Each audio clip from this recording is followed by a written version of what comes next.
ইরাকে এক নাস্তিকের জন্ম হয়েছিল, মাজুসি নাস্তিক মুলহিদ।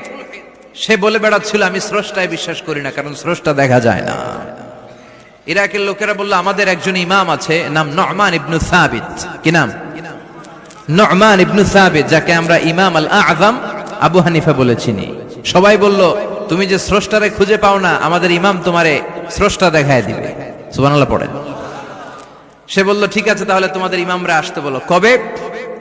সামনের জুমাবারে ঠিক ভর দুপুরে, দুপুর 2টার দিকে জুমার নামাজের পরে আমিও আসবো, তোমার ইমামও আসবে, ডিবেট হবে। দেখি আমি স্রষ্টার বিপক্ষে আর তোমাদের ইমাম স্রষ্টার পক্ষে, দেখি কে জিতে যায়। এই ডিবেট দেখার জন্য হাজার হাজার মানুষ এসেছে ইরাকের কুফা নগরীতে, হাজার হাজার মানুষ এসেছে। ওই নাস্তিকও এসেছে যে আল্লাহকে বিশ্বাস করে না, স্রষ্টাকে বিশ্বাস করে, সবাই এসেছে। আসে নাই শুধু ইমাম আবু হানিফা। নাস্তিক কয় তগো ইমাম ডরাইছে। কি বলে?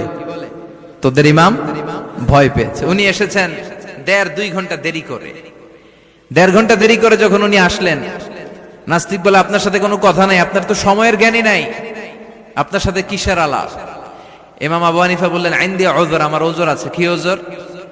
তিনি বললেন আমি যখন ঘর থেকে বেরোই আমার বাড়ির সামনে বিশাল এক নদী পড়ে যায়, আর এই নদী পেরোতে আমার নৌকা ব্যবহার করতে হয়। আজকে এসে দেখি নৌকাও নাই, মাঝিও নাই, কিচ্ছু নাই। কিভাবে পার হবো? হঠাৎ দেখলাম নদীর পাশে বিশাল বড় গাছ, গাছটা হঠাৎ এমনি এমনি 2 টুকরা হয়ে গেল। গাছ থেকে বিশাল কাঠের তক্তা বের হয়ে গেল। তক্তাগুলো অটোমেটিক্যালি জোড়া লেগে নৌকা হয়ে গেল। এই নৌকা মাঝি ছাড়া সা করে আমার সামনে চলে এলো। আমি নৌকায় বিসমিল্লাহ বলে বসে পড়লাম। হঠাৎ নৌকা আমারে টান দিয়ে ওপারে নিয়ে এলো। তারপর আমি আপনার এই ময়দানে ছুটে এসেছি। এই যে গাছ কাটা, তক্তা হওয়া, নৌকা হওয়া, মাঝি ছাড়া চলা, এই প্রসেসিং হতে আমার 2 ঘন্টা সময় লেগেছে। I am extremely sorry for that, আনা আসিফ জিদ্দান, আমি দুঃখিত। নাস্তিক নেতা বলে তবে ইমাম গাঞ্জা খাইছে। কি খাইছে? তোদের ইমাম মাজনুন, জুন্না আলাই, মাথার তার সিরা নিয়ে যা। ইমাম আবু হানিফা বললেন ময়দানে আমারে গালি দিলেন কেন? পাগল বললেন কেন? তার সিরা বলে ডাকলেন কেন? মাজনুন শব্দ ব্যবহার করলেন কেন? মার্জিত ভাষা ব্যবহার করতে শিখেন। নাস্তিক বলে কেমন কথা আপনি বলেন? শিক্ষিত মানুষ, দার্শনিক মানুষ, জ্ঞানী মানুষ, ইমাম মানুষ, কোন মানুষ ছাড়া, করাত ছাড়া বিশাল বড় বড় গাছ কাটা যায় নাকি? মিস্ত্রি ছাড়া তক্তা বানানো যায় নাকি?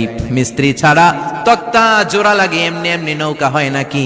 মাঝি ছাড়া পানিতে নৌকা চলে নাকি? ইমাম আবু হানিফা বললেন now you are on the right track. এই তো লাইনে আসছেন আপনি।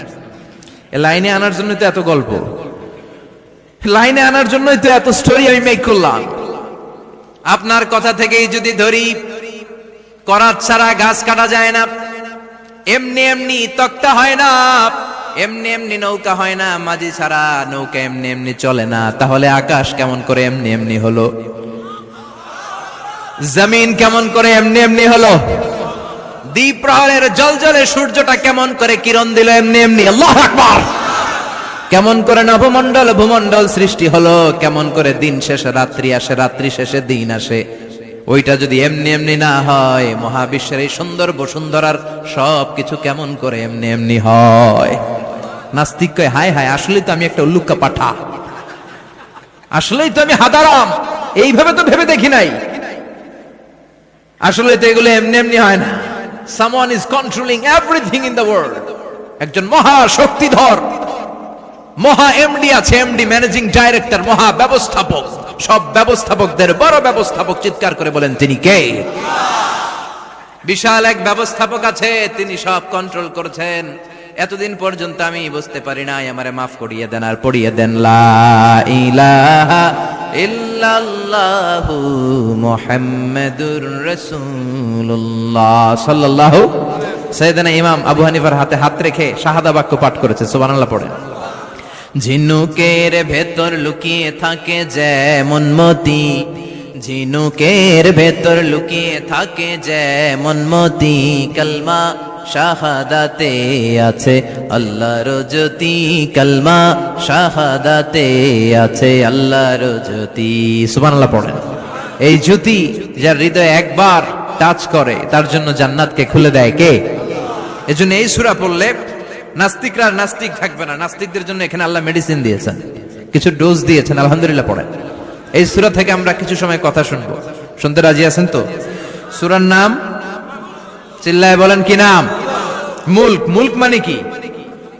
মুলক মানে রাজত্ব, মুলক মানে ক্ষমতা, মুলক মানে পাওয়ার, মুলক মানে কিংডম, মুলক মানে সভরেন্টি।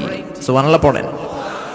রব্বুল আলামিন বলেন তাবারাকাল্লাযী বিয়াদিহিল মুলকু ওয়া হুয়া আলা কুল্লি শাইইন কাদির। সুমহান সেই সত্তা যার হাতে ক্ষমতা আর তিনি সব বিষয়ে ক্ষমতাশীল। সুবহানাল্লাহ।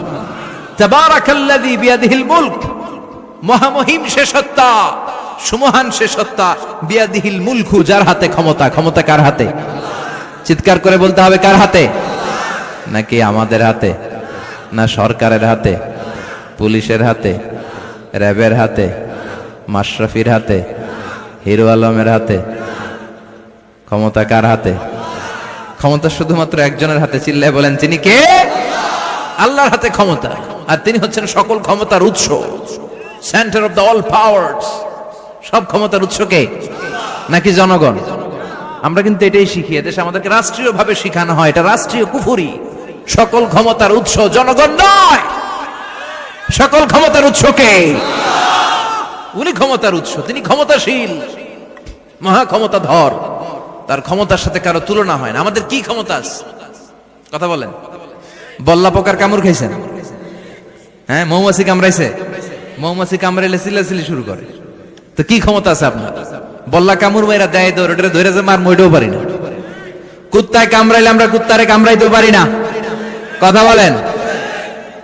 আমরা নাকি ক্ষমতার মালিক। পিছন থেকে কেউ যদি বলে হুজুর সাপ, মজা করে বলছি, এতই ভয় পাইছি। আসলে যদি ফাঁস করে আসতো সব দৌড়। স্লোগান দেওয়ার বেলায় লিল্লাহে তাকবীর, আল্লাহু আকবার, আমার ভাই তোমার ভাই, কাপায় ফেলামো নামায় ফেলামো। কথা বলেন। আর যদি